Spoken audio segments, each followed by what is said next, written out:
Shalom, puji Tuhan. Di dalam kesempatan indah ini, hari ini, di dalam minggu ini, kita semua akan diberkati oleh firman Tuhan. Di dalam situasi apapun juga, saya percaya kasih Tuhan tetap menyertai kita dan akan memberikan berkat melalui kebenaran firman-Nya. Untuk itu, persiapkan hati kita semua di dalam situasi apapun juga, supaya berkat firman Tuhan ini benar-benar boleh menjadi satu kekuatan di dalam kehidupan kita, ya. Dan sebelumnya kita tundukkan kepala. Bapa kami yang ada di dalam surga, dikuduskanlah nama-Mu bagi setiap kami, sehingga dalam segala hal kami boleh diberkati oleh kebenaran firman Tuhan yang mana sebentar akan kami dengar.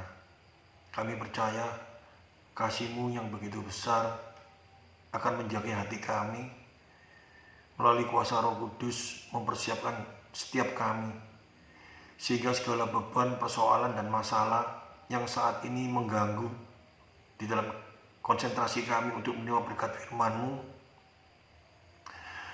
Kau akan memberikan kami kekuatan untuk dapat mengatasinya, sehingga kami akan berkonsentrasi penuh untuk menerima berkat firman-Mu, sehingga berkat firman ini boleh menjadi satu hal yang membuat kami sejahtera, damai sejahtera di dalam Engkau. Terima kasih Tuhan Yesus, kami percaya kasih-Mu yang begitu besar di dalam kehidupan setiap anak-anak-Mu ini akan memberikan hikmat, akal budi, kemampuan untuk dapat mengerti dan melakukan dalam kehidupan kami. Demikian juga hamba-Mu, persiapkanlah hamba-Mu dengan baik, jauhkanlah hamba-Mu dari gangguan-gangguan, hal-hal yang mengganggu konsentrasi hamba-Mu, sehingga hamba-Mu akan berkonsentrasi penuh untuk menyampaikan isi hati-Mu melalui kebenaran firman ini. Berikanlah hamba-Mu kesehatan, kasih di dalam Kau, supaya hamba-Mu mampu menyampaikan setulus dengan apa yang Kau kehendaki. Di dalam nama Tuhan Yesus Kristus, kami siap menerima berkat-Mu. Haleluya. Amin. Shalom, puji Tuhan. Hari ini kita sama-sama akan diberkati firman Tuhan, dan yang akan saya sampaikan mengenai mamon. Ya, mamon, kita semua tahu mamon itu mengenai uang. Apakah anak-anak Tuhan ini sudah menang dalam hal mamon? Dan bagaimana caranya kita menang dalam perkara ini? Menghadapi situasi mamon ini, bagaimana caranya kita bisa menang? Dengan jujur, kita semuanya meskipun dalam situasi apapun juga, ya, saya mengaku saya sudah melayani kebenaran firman, sudah melayani di sebuah gereja, ya, dan kalau sampai dengan hari ini hampir sekitar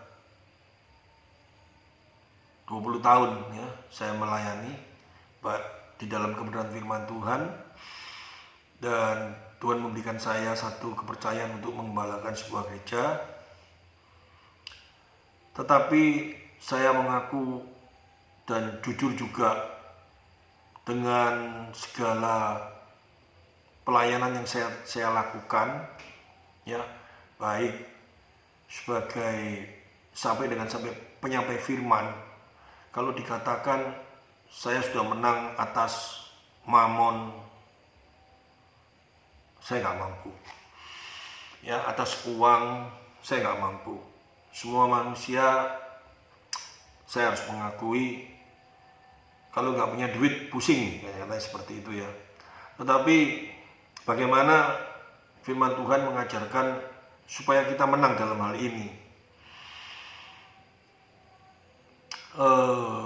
Saya renungkan dan saya amati, banyak orang yang merasa aku sudah menang di dalam hal mamon, aku tidak. tidak tergoyangkan dengan hal mamon. Meskipun aku gak punya duit, aku gak punya apa-apa, aku punya Tuhan Yesus. Banyak sekali orang yang ngomong seperti itu. Tapi saya yakin kalau mau jujur, betul-betul jujur, itu cuma mau ngomong di mulut saja. Tapi hatinya, kalau besok apa yang dia makan, apa yang akan dia lakukan tanpa adanya duit, saya rasa dia akan gelisah. Ya, bukti dari kegelisahan itu pasti dia berdoa dan dia memohon sama Tuhan untuk kirim, untuk berkat-berkatnya, untuk apa. Itu membuktikan bahwa kita masih memerlukan yang namanya mamon itu. Dan memerlukan mamon itu memerlukan uang itu apakah sesuatu yang salah? Apakah orang Kristen itu anti dengan uang? Nah, ini perkara ini yang akan saya jelaskan. Antara orang yang terhimpit dengan mamon, ya, orang yang bergantung dengan mamon penuh, dan ada orang yang diajarkan ini tidak boleh bergantung sama mamon. Itu apa? Ya, kita coba baca di dalam Lukas pasal 16 ayat 10. Barang siapa setia dalam perkara-perkara kecil, ia setia juga dalam perkara-perkara besar. Dan barang siapa tidak benar dalam perkara-perkara kecil, ia tidak benar juga dalam perkara-perkara besar. Nanti di bawahnya dituliskan tidak jujur dengan harta orang lain, seperti itu. Hubungannya seperti itu. Dan ada masalah apa sih yang dikatakan barang siapa setia dalam perkara-perkara kecil, ia setia juga dalam perkara-perkara besar. Banyak sekali orang-orang menggambarkan perkara kecil itu dalam hal uang. Memang betul dalam hal uang. Dan dikatakan kita harus jujur dalam hal uang supaya kita diberi satu kepercayaan untuk hal yang besar, yaitu hal tentang hal kerajaan surga, yang pastinya seperti itu. Tetapi di dalam kehidupan kita baca ini jujur dalam kehidupan kita, apalagi seorang yang masih bekerja sekuler, ya, untuk bisa jujur, bekerja dengan jujur itu dalam satu pengertian betul-betul kalau ditekankan apa adanya, jujur seperti itu. Tetapi saya yakin dan percaya gak mampu orang akan menghadapi itu semuanya. Sehingga di dalam ayat-ayat ini apa sih maknanya? Karena setiap firman Tuhan itu harus kita lakukan di dalam kehidupan kita. Tetapi sejujurnya melalui hal mamon ini hal yang sangat berat di dalam kehidupan kita yang mengaku sebagai anak Tuhan. Mau gak mau kita harus mengakui hal ini.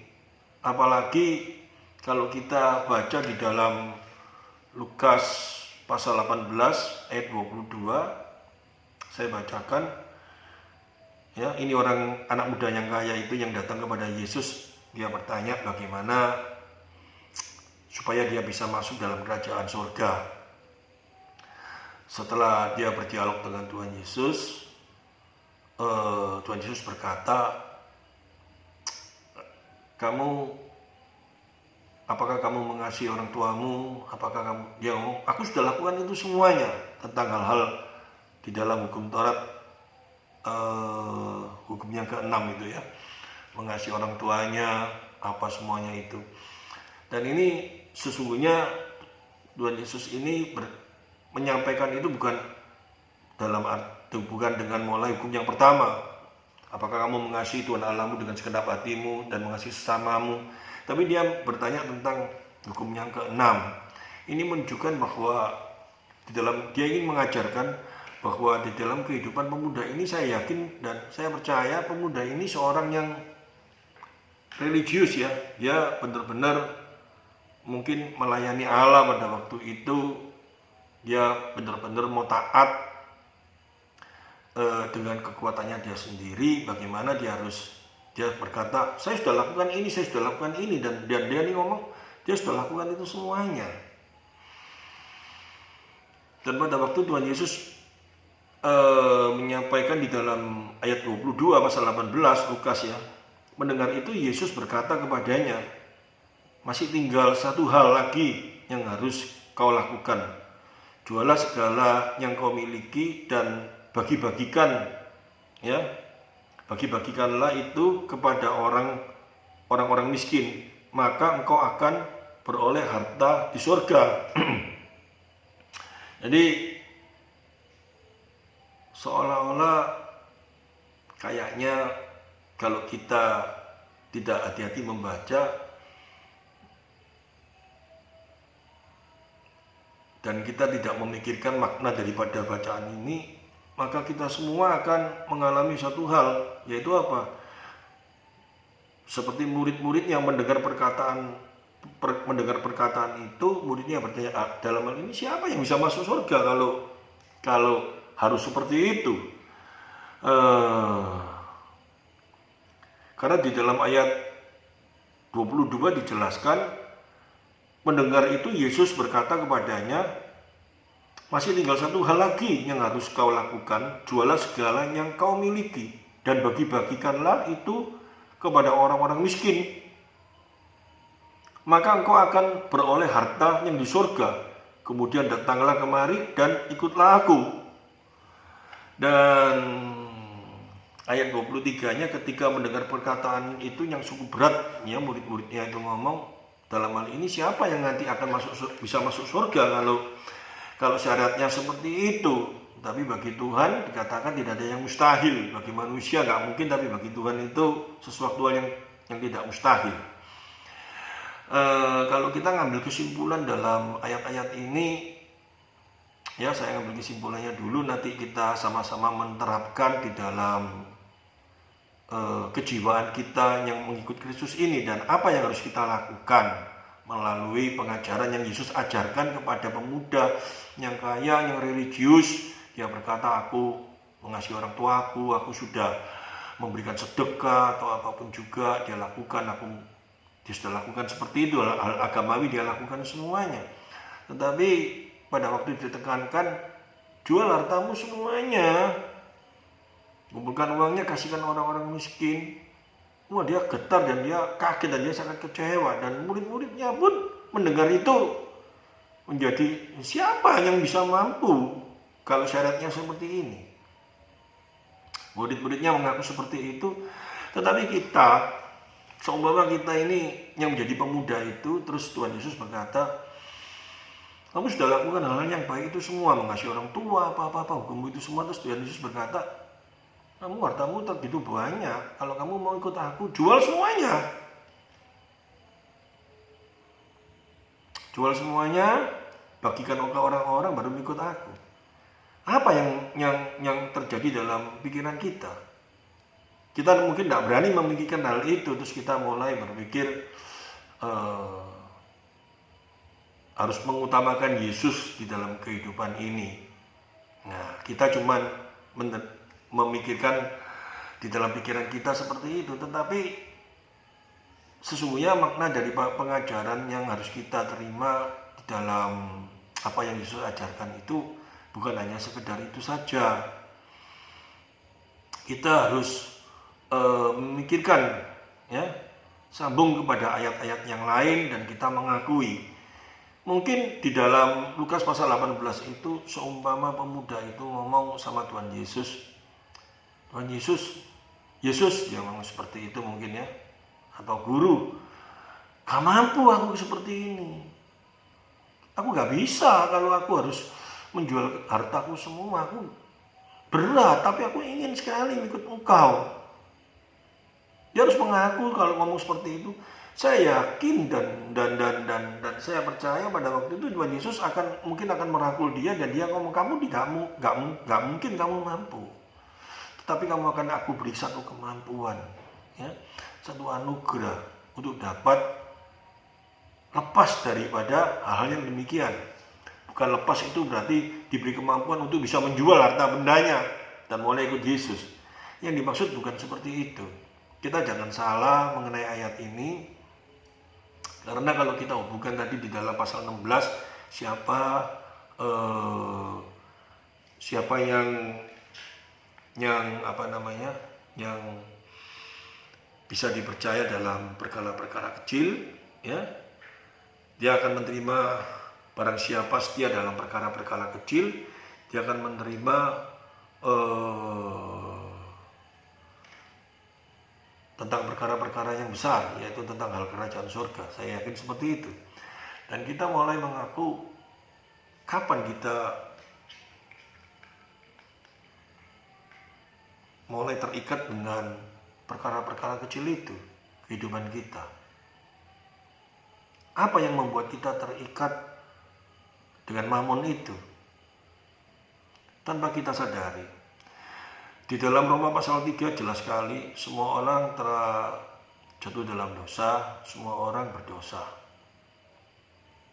Di dalam keberdosaan kita itu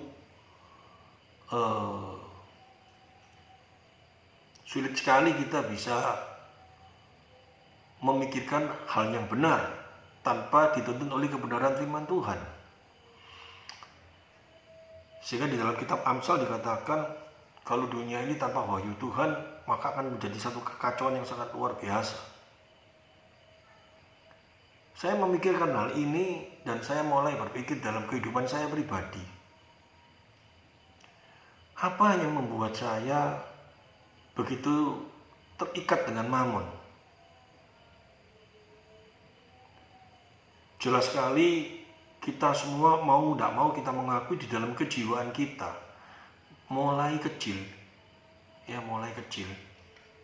waktu kita masih anak-anak, apa yang menjadi keinginan kita di dalam dunia ini, apa yang menjadi kemauan kita dalam dunia ini, ya, bisa terlaksana dengan adanya uang. Jadi uang ini benar-benar membawa kepada satu keinginan-keinginan kita yang sangat kuat, sehingga tidak secara langsung kita percaya sekali dengan mamon ini. Karena di dalam ayat-ayat selanjutnya dikatakan kamu nggak bisa memiliki dua tuan, artinya hamba Allah atau hamba uang, hamba mamon. Karena kalau kita sebagai hamba Allah, hidup kita bergantung sama Dia. Segala sesuatu yang kita lakukan, kita bergantung sama Dia penuh. Tetapi kalau kita hamba mamon, ya hidup kita bergantung sama mamon. Mungkin meskipun uang kita begitu banyak seperti pemuda itu, sebanyak apapun juga, tapi kita sulit sekali untuk bisa melepaskan apa yang sudah menjadi sesuatu yang menekan di dalam jiwa kita, di mana jiwa kita sudah benar-benar terikat dengan mamon itu mulai sejak dini hari, sejak kecil. Kita sudah terbiasa dengan hal itu. Karena di dalam kehidupan manusia ini benar-benar mau gak mau, kalau kita mau mengakui sesuai dengan Roma pasal 3, kita sudah terlibat di dalam dosa, dan dosa itu sudah ada dalam diri kita. Sehingga apa yang mamon, yang dunia berikan ini gampang sekali mengikat kita. Seperti pemuda itu benar-benar kehidupannya terikat oleh mamon itu tanpa dia sadari. Demikian juga kita yang mengaku sudah melayani Tuhan, yang mengaku sudah melakukan segala sesuatu untuk Tuhan. Tetapi kenyataannya di dalam kehidupan kita, bahkan kita ngomong hal ini wajar, ya. Di dalam Lukas pasal 16 tadi tidak jujur dengan harta orang lain. Dikatakan tidak jujur dengan harta orang lain itu apa? Perkara kecil tidak jujur dengan harta orang lain. Di dalam kehidupan kita,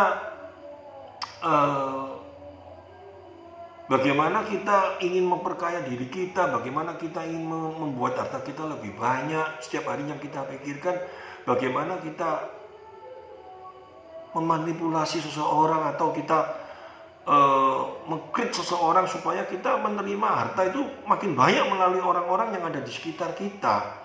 Padahal setiap orang memiliki hak untuk menerima berkat-berkat, yaitu anugerah umum yang Tuhan berikan bagi setiap orang. Ya, manusia siapapun juga yang bekerja akan menerima berkat.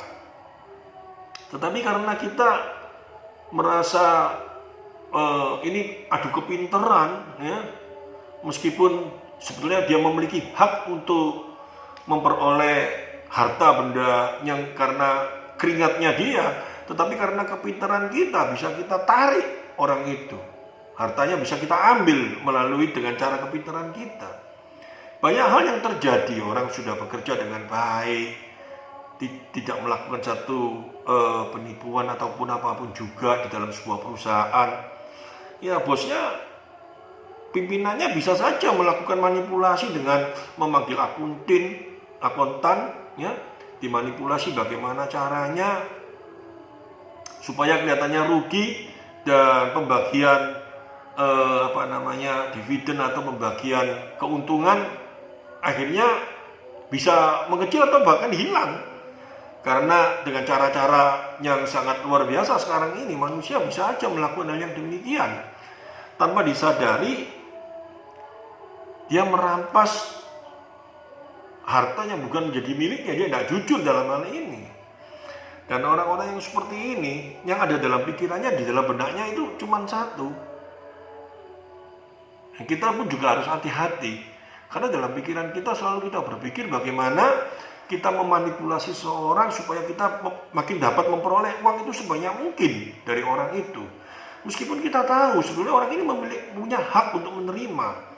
Di dalam kehidupan kita bekerja sama pegawai kita, mereka bekerja dengan sungguh-sungguh.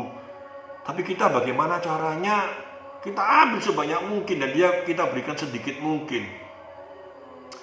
Itu ada terus dalam pikiran kita. Dan kita di dalam kehidupan kita terikat setiap hari yang kita pikirkan seperti itu. Bagaimana kita memperkaya diri, padahal firman Tuhan mengajarkan bukan sedemikian. Ya. Kalau itu yang hadir dalam kehidupan kita, mana bisa harta sesungguhnya, ya, kebenaran-kebenaran itu hadir dalam kehidupan kita. Kalau nggak ada itu sesungguhnya, mana ada damai sejahtera dalam kehidupan kita. Kita seringkali kita kepingin damai sejahtera. Kita percaya dan kita yakin toh, yang membuat kita bisa damai sejahtera karena kita anak Tuhan, ya. Kita bukan orang yang tidak percaya. Kita kalau tahu bahwa kita ini anak Tuhan, yang membuat kita, dan kita harus mengakui melalui iman kita, yang membuat kita bisa damai sejahtera, yang membuat kita bisa sukacita, hanya di dalam Dia. Hanya jika firman itu hadir dalam kehidupan kita. Tetapi kalau kita terikat dengan hal-hal yang di dalam pikiran kita cuman bagaimana setiap hari kita memanipulasi seseorang, bagaimana kita bisa memperbanyak keuntungan kita, bagaimana kita, tidak salah kita bekerja, ya, supaya kita dapat untung, kita memperbesar usaha kita. Tetapi satu, di dalam kebenaran ini dikatakan, ya, tidak jujur dengan harta orang lain. Harta orang lain itu apa yang menjadi hak setiap orang yang menerima anugerah umum itu, yang bekerja menerima haknya, yang tidak kerja tidak makan. Kita memanipulasi itu satu. Yang kedua, di dalam pikiran kita yang terjadi cuma itu terus. Karena apa? Karena yang menjadi keinginan kita itu bagaimana kita memperbesar itu. Kalau hanya itu terus yang ada dalam pikiran kita jauh dari kerajaan surga. Tuhan Yesus berkata seperti itu.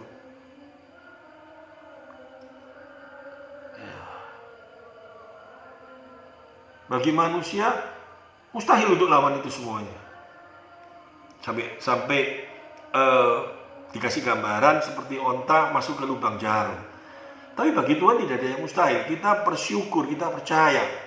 Ya, saat kita menerima Kristus sebagai Tuhan dan Juru Selamat kita, di dalam pikiran kita yang mulai sejak dini itu kita sudah teracuni oleh hal yang demikian.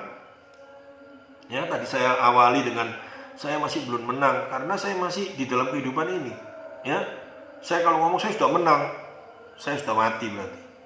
Tetapi selama saya masih di dunia ini, ya, saya masih bergumul dan saya bersyukur saya memiliki Tuhan Yesus, ya, melalui kasih-Nya, melalui benar firman-Nya, saya disempurnakan, ya. Saya berusaha untuk menang dalam hal ini. Saya berusaha supaya jangan memanipulasi seseorang. Saya berusaha jangan sampai saya dikuasai oleh cuman yang namanya setiap hari dalam pikiran saya itu mamon, bagaimana diperbesar. Tetapi tidak lepas dari tanggung jawab. Kalau kita berpikir seperti gini bukan berarti kita nggak boleh bekerja. Terus kita ada hutang dengan orang, dengan siapa kita nggak perlu kembalikan. Ya kita berusaha untuk mengembalikan. Tapi hidup kita bukan hanya terseret oleh hal yang demikian. Caranya bagaimana? Ya kita berusaha semaksimal mungkin dengan pimpinan Tuhan kita bekerja dan kita memohon sama Dia untuk menyelesaikan hal ini dan kita mulai bekerja bersama dengan Tuhan. Bukan bekerja dengan pikiran kita sendiri. Bagaimana kita bisa membuat besar dengan tidak bertanya-tanya dengan Tuhan. Kalau kita mengaku Tuhan itu sebagai Tuhan kita sebagai hambanya. Kalau kita mengaku Dia itu sebagai Bapa dan kita sebagai anaknya. Kalau kita mengaku Dia sebagai sahabat kita, sehingga Yesus berkata, kamu itu bukan hambaku loh, kamu itu juga sahabatku. Kalau hamba kita nggak berani bertanya sama Dia, tetapi Tuhan Yesus mengajarkan kita juga sebagai sahabat, juga sebagai anaknya. Sehingga kita harus selalu bertanya-tanya sama Dia setiap saat. Apakah yang aku lakukan dalam kehidupan ini sudah betul? Apa yang ada dalam pikiranku ini sudah betul? Ini harus hadir dalam kehidupan kita, hadir dalam pikiran kita. Jangan kita berpikir bagaimana aku supaya uangku tambah banyak, orang ini tak ginikan, tak tekan, tak ginikan dengan kelihayannya kita. Nanti kita berhasil menekan seseorang, kita uangnya tambah banyak, pundi-pundi tambah banyak. Cuma itu aja yang dalam pikiran kita,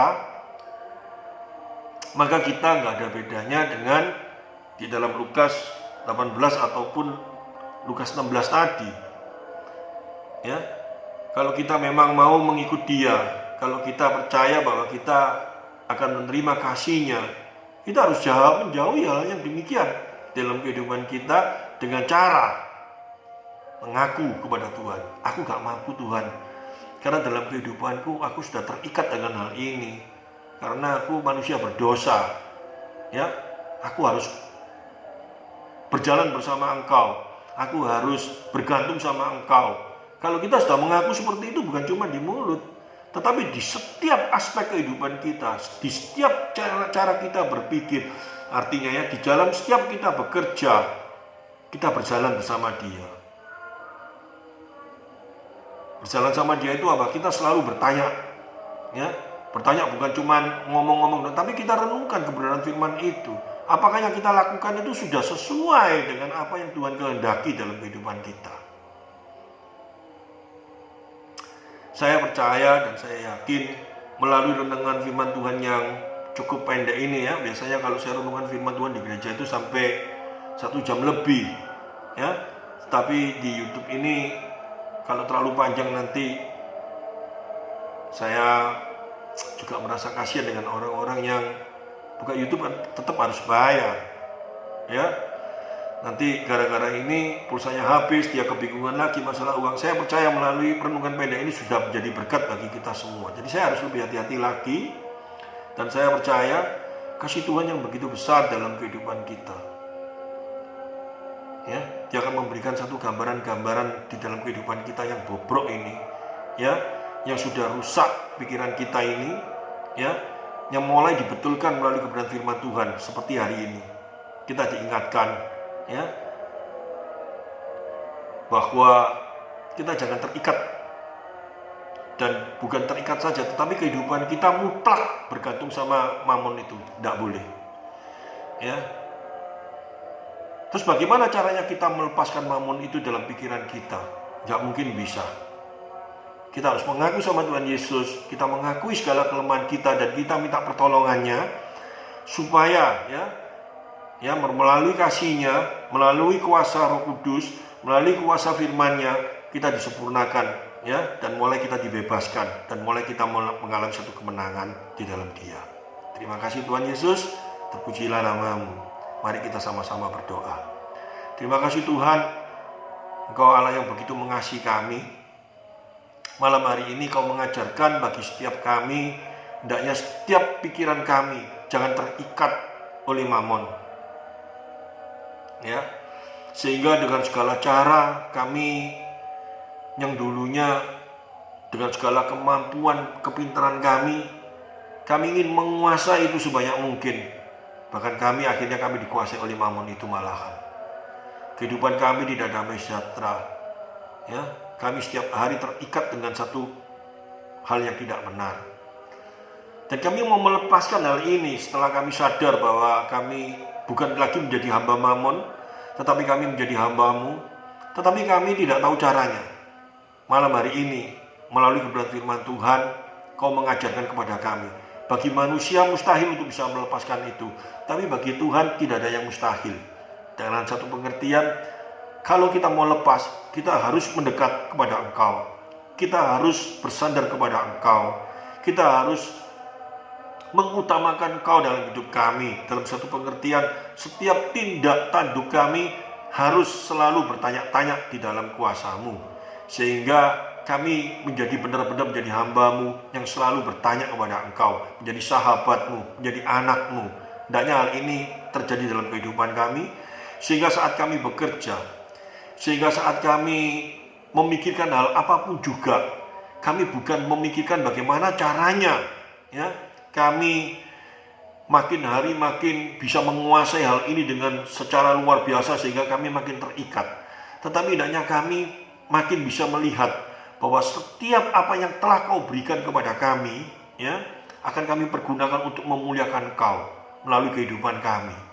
Sehingga melalui apa yang kami lakukan, orang bisa melihat Kristus hadir dalam kehidupan kami. Hendaknya ini boleh menjadi renungan kami, sehingga apa yang telah Tuhan berikan dalam kehidupan kami, harta kami melimpah, segala sesuatu yang ada dalam kehidupan kami, bukan menjadi ikatan di dalam kehidupan kami seperti pemuda itu. Tetapi hendaknya boleh kami bersyukur, boleh kami bertanya, boleh kami menjadi berkat bagi orang lain, bagaimana seturut yang Tuhan kehendaki dalam kehidupan kami. Sehingga melalui harta yang telah Kau berikan bagi kami ini, ya, bukan menjadi satu ikatan dalam kehidupan kami, tetapi boleh menjadi berkat bagi orang lain melalui apa yang telah Tuhan berikan bagi kami. Terima kasih Tuhan, ini yang menjadi satu renungan malam hari ini Kau nyatakan dalam kehidupan kami. Hendaknya kami percaya kekuatan-Mu hadir dalam kehidupan kami, sehingga kami semuanya yang mendengar ini akan melakukan di dalam kehidupan ini. Terpujilah nama-Mu, haleluya, amin.